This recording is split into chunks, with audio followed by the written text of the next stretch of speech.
que visam a regularização do assentamento, titulação dos ocupantes, de modo a garantir o direito social à moradia, pleno desenvolvimento das funções sociais da propriedade urbana, o direito ao meio ambiente ecologicamente equilibrado, dentro de um sistema constitucional. Todos esses princípios e essas garantias, né, aqui no conceito, elas foram extraídas da Constituição, do artigo 182, do artigo 225 da Constituição, e, portanto, era uma visão muito mais complexa e ampla do que a regularização fundiária. Se nós pegarmos hoje o texto da medida provisória, no artigo 8º, ela vai conceituar o que é a regularização fundiária e ela traz esses mesmos núcleos, né? Jurídico, urbanístico, ambiental e social. Como conceito, ok, está lá na medida provisória, vocês vão ler e vão dizer, poxa, Henrique, então não mudou muita coisa. O problema é que quando se entra nos procedimentos da medida provisória, as questões urbanísticas, ambientais e sociais não existem. Se a gente lê toda a medida provisória do começo ao fim, ela só vai tratar das medidas jurídicas. Ela ignorou, embora no conceito ela tenha abordado, mas ignorou todas essas outras dimensões, né? A urbanística, a ambiental e a social. E a regularização fundiária é construída num marco, né? No marco do Estatuto da Cidade, no marco da Constituição, no marco da Lei 11.124, do Sistema de Habitação de Interesse Social, que traz esses princípios e diretrizes. Função social da cidade, função socioambiental da propriedade, bem-estar dos habitantes, justa distribuição dos ônus e benefícios da urbanização, direito à cidade sustentável, gestão demográfica. Isso tudo aqui foram passagens que a gente encontra no artigo 182 da nossa Constituição e no artigo 2º do Estatuto da Cidade. Todos esses princípios e diretrizes estão lá, né, conformando um sistema. Quando a gente lê, por exemplo, que a regularização fundiária e a urbanização é uma diretriz da política urbana no Estatuto da Cidade, olha a maneira como ele coloca, né? Mediante normas especiais de urbanização, uso e ocupação do solo, edificação, considerada a situação socioeconômica da população e as normas ambientais. Então a regularização para o Estatuto da Cidade tem que olhar para todos esses lados, né? Não é só olhar para o cartório e facilitar o registro, que também é importante, diga-se de passagem.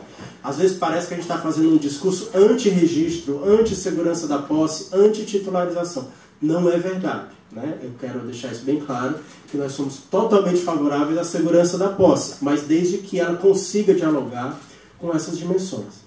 Então, o texto da medida provisória, né, a medida provisória é extensa, né, tem várias questões imbricadas, então nós trouxemos alguns pontos que são importantes.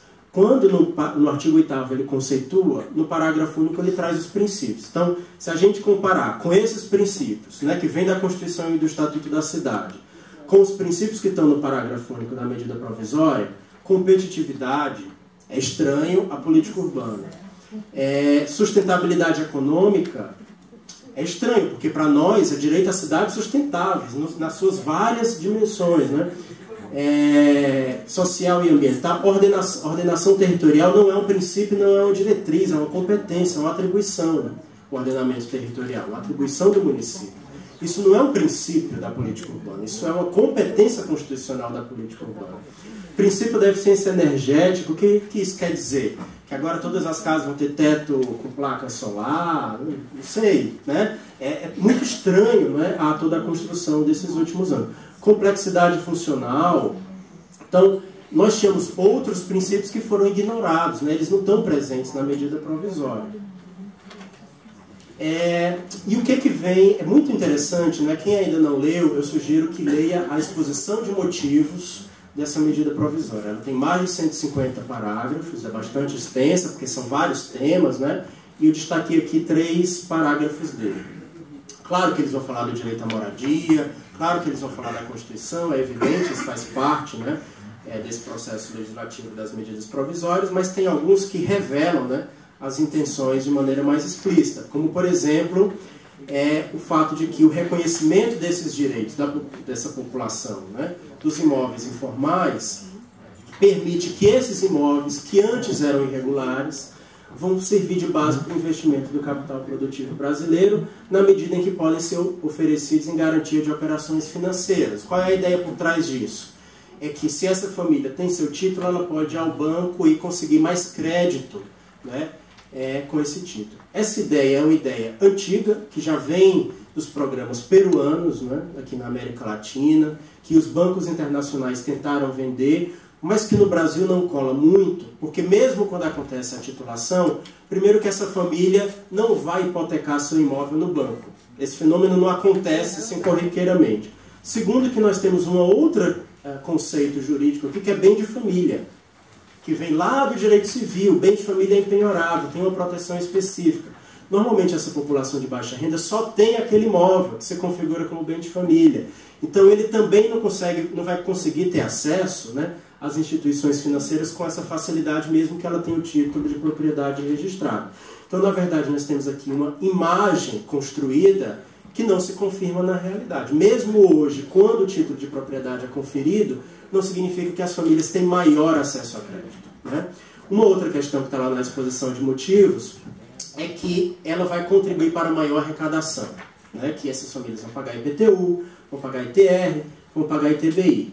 É uma outra, e no caso do patrimônio da União, vão pagar foros e vão pagar laudêmios, né? Que são os valores, né, que quem ocupa imóveis da União paga, ou anualmente, né, ou quando vai fazer a alienação. Isso também não se confirma. Primeiro porque a regularização de interesse social, a própria medida provisória, isenta ao pagamento ou diz que o registro em cartório pode acontecer independente da comprovação do pagamento dos impostos. E segundo que em relação ao patrimônio da União, o que a medida provisória propõe não é uma ocupação, né, do particular pagando foro e laudêmio para o patrimônio da União. É que a União transfira de maneira total, plena e definitiva a propriedade.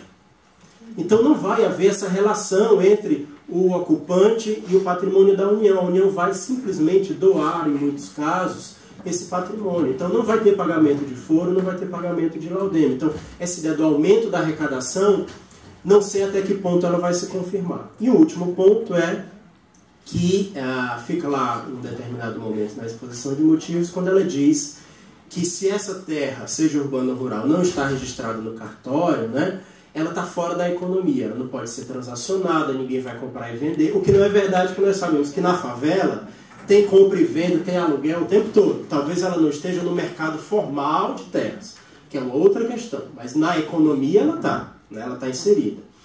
E aí essa passagem que eu destaco, dizendo, olha, viabilizar a regularização fundiária, mais importante, né, do que assegurar a função social da cidade, a segurança e a dignidade, dinamiza a economia brasileira.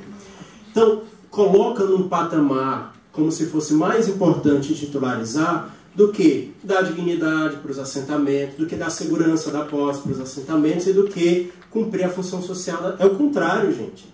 O sistema é baseado na função social, na segurança da posse e na dignidade. A regularização ela tem que entrar dentro dessa lógica e não sair da lógica, né? Então, uma das questões que nós estamos questionando é a constitucionalidade de uma medida provisória vir nesse momento, né? Nós sabemos que pela Constituição, né, artigo 62 que eu coloco aí para vocês, a medida provisória tem como requisito ser um tema urgente e relevante. Relevante, todos nós concordamos que esses temas são, né, muito relevantes, mas nós questionamos muito o caráter de urgência dessa medida provisória. Primeiro porque nenhum desses temas eles estavam num ambiente jurídico árido, assim, sem nenhuma lei. Diferente de 2009, quando a 11977 foi aprovada, né, alguns de vocês devem lembrar, ela antes de ser lei foi medida provisória. Então, a lei do Minha Casa Minha Vida, ela começou também como medida provisória. Aí as pessoas questionam, poxa Henrique, então agora vocês estão falando contra a MP, mas lá na época foi um MP. Acontece que em 2009 nós não tínhamos no ordenamento federal, né, entre as normas federais, uma lei geral de regularização fundiária. Nós tínhamos um programa, que era o programa Papel Passado, que ia iniciar sem nenhum respaldo legal. Então isso ia travar os investimentos, isso ia impedir os municípios que fizessem também adequação da sua legislação. Então, em 2009, o que existia? Uma lacuna jurídica importante, que fazia com que esse tema fosse urgente. Hoje, em 2017, essa lacuna não existe. Nós temos uma lei consolidada, que inclusive os municípios têm aplicado, os tribunais de justiça têm reconhecido, tem vários provimentos estaduais, né, tentando adaptar as normas de registro a 11977. Então não tem mais, né, esse discurso de que não existe a lei federal está lá. Né? Então, claro que ela poderia ser aprimorada, todos concordamos, né? Mas ela não precisava ser revogada do dia para a noite com algo completamente novo que muda, né, a lógica desse sistema. E uma outra questão é que esse artigo 62 da Constituição, lá no parágrafo 1º, ele veda, ele proíbe que medidas provisórias sejam editadas quando já tiver um projeto de lei aprovado no Congresso. Ora, se a medida provisória não pode ser editada quando já tem um projeto de lei, imagina quando já tem uma lei há 7 anos. Né? Não só aprovada, mas cumprindo seus efeitos. Então, obviamente, né, é uma situação que mostra para nós que o debate poderia ter sido mais amplo, mais profundo e mais democrático. O Conselho Nacional das Cidades, que tinha atribuição para debater as questões referentes à política urbana no âmbito nacional, não foi consultado em nenhuma sessão sobre essa medida provisória. Então, só para vocês, né, para quem não acompanhou, desde agosto do ano passado, por meio de uma portaria, o ministro das Cidades instituiu um grupo de notáveis que tinha a intenção de propor um novo marco jurídico, que foi o que resultou essa medida provisória. Depois nós soubemos que nem eles estão satisfeitos com ela. O que seria lógico? Que esse grupo dialogasse minimamente com o Conselho das Cidades. Esse diálogo não aconteceu em nenhum momento. Nem com a sociedade civil, ali representada, nem com as instituições profissionais, CAL, CREA, IAB, né? Nenhum foi chamado para o debate. Uma outra questão é que a medida provisória, ela remete muito a regulamentações administrativas. O que é isso? Portarias da SPU, portarias do INCRA, decretos, né, do presidente da República. Então, nós fizemos já um levantamento a mais de 22 artigos, né, da medida provisória que ela joga para essa regulamentação administrativa. Esses decretos e portarias, vocês sabem, eles não passam pelo âmbito legislativo. Eles são assinados diretamente ou pelo presidente da República ou pelo gestor público responsável, no caso, o SPU, o Ministério do Planejamento, etc. Ou seja, tem uma questão aí democrática importante, né, para ser observada. E uma outra questão é que alguns desses temas não podem ser tratados por decreto. Registro público é um assunto que tem que ser estabelecido mediante lei em sentido estrito, lei específica. Então, eu não posso ter um decreto disciplinando o registro público. E aí, por exemplo, na MP, o artigo 33, parágrafo 6º diz: as normas e os procedimentos para o registro da REURB é Regularização Fundiária Urbana, tá? É a sigla que eles usam. Serão regulamentados por ato do Poder Executivo Federal. Procedimento administrativo, até o que ok, mas as normas referentes à administração, ao registro público, não pode ser estabelecida por decreto. Já estou finalizando, só para falar um pouco da questão da regularização fundiária para nós como um direito dessa população. E aí, quando a medida provisória no artigo 21 diz, ela cria um novo instrumento, né, que é a legitimação fundiária, certamente a Rosane vai abordar melhor do que eu, mas eu queria só destacar que ela diz, olha, essa legitimação fundiária ela é um ato aqui do poder público discricionário. O que é um ato discricionário para a administração pública? Que ela não é vinculada, ela não é obrigada a fazer. Se ela não é obrigada a fazer, então, fazendo a interpretação, né, a população não tem o direito. Né? A população vai ficar na dependência da vontade desse poder público querer ou não querer fazer a legitimação fundiária, o que é muito perigoso. Vocês sabem que em muitos municípios brasileiros nós ainda vivemos uma lógica do clientelismo, né, do paternalismo. Isso aqui é uma ferramenta poderosíssima ainda, né, para manter a população de baixa renda sob o jugo de alguns políticos. Por fim, como eu prometi, o direito de laje, tão festejado, né, do artigo 26 da medida provisória. Então, essa foto que tem circulado, né, bastante em redes sociais, isso aqui, eu queria perguntar como é que regulariza essa laje aí, para os nossos colegas arquitetos e urbanistas. Porque o direito de laje vai depender de um laudo, óbvio, de um laudo de segurança. E aí, meu caro Luiz, quem é o arquiteto urbanista que vai assinar esse laudo numa situação dessa? Né? Então, na verdade, claro, né, nós não podemos ignorar a realidade das favelas brasileiras, que têm suas lajes, têm seus puxadinhos, mas não é de uma maneira publicitária e marqueteira que a gente vai resolver. Eu estou entendendo, na medida provisória, que o direito de laje é uma jogada marqueteira para chamar a atenção e para que a gente não fale de outras questões que são muito mais importantes e estratégicas. Então, algumas questões que a medida provisória extingue, revoga e não fala mais. Conceito de assentamento irregular. Existia, não existe mais. Agora o que existe é núcleo urbano.